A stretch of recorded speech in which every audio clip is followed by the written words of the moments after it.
Well, here we go again. I review a film that someone wanted me to review, who probably liked it, who probably wanted me to like it, and I didn't.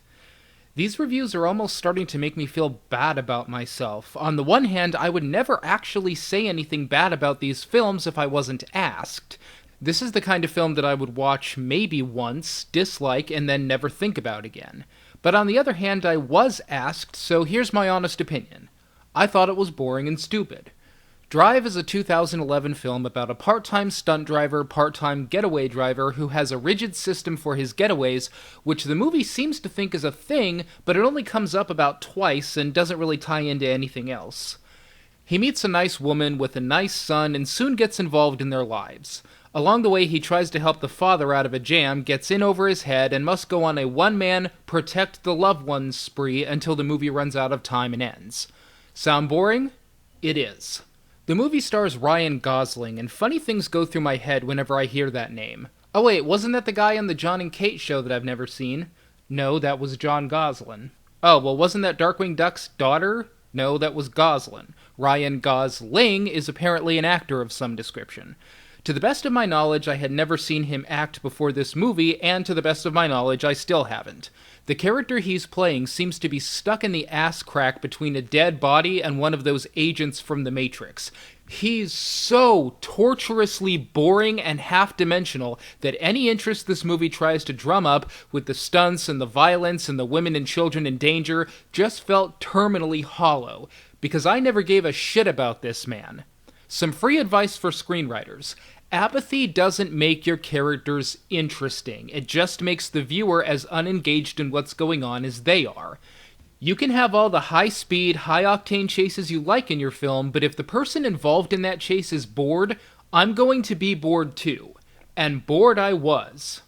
This character may as well have been wearing a t-shirt that said meh, and I may as well have turned the movie off around the half-hour mark.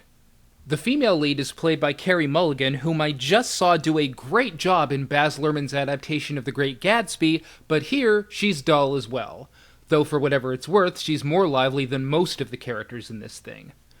The thing is, while I was always aware of what I was supposed to care about in this film, I was never really clear on why I should care. The love interest between Gosling and Mulligan is hardly interesting, they fall for one another pretty much because, and the father character comes and goes so quickly that you would almost suspect there's supposed to be something important about him.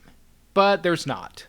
No one reacts to any of the tragedies that befall the characters. It's all about moseying from one situation to the next and taking care of business.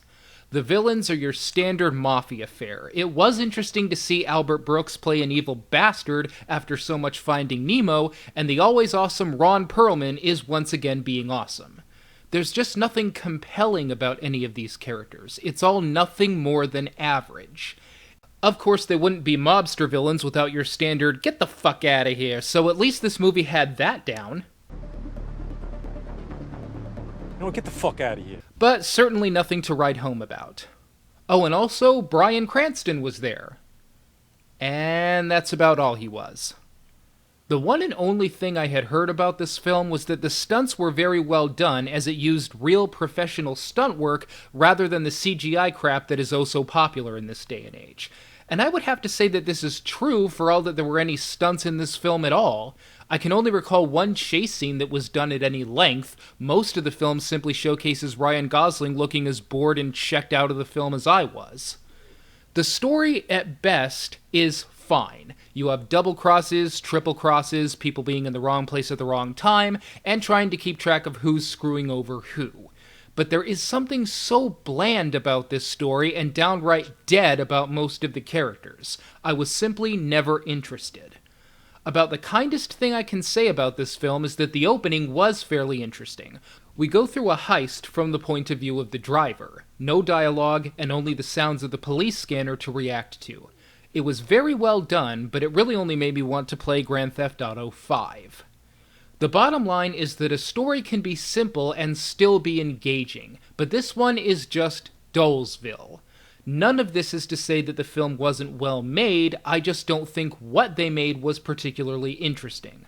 On a more objective level, it's competently put together, and if you like this kind of film, you'll probably like this. On a personal level, I thought it was boring and stupid, so take this for what it is. Drive just had nothing under the hood. Oh god, that's awful. It didn't work for me. The end.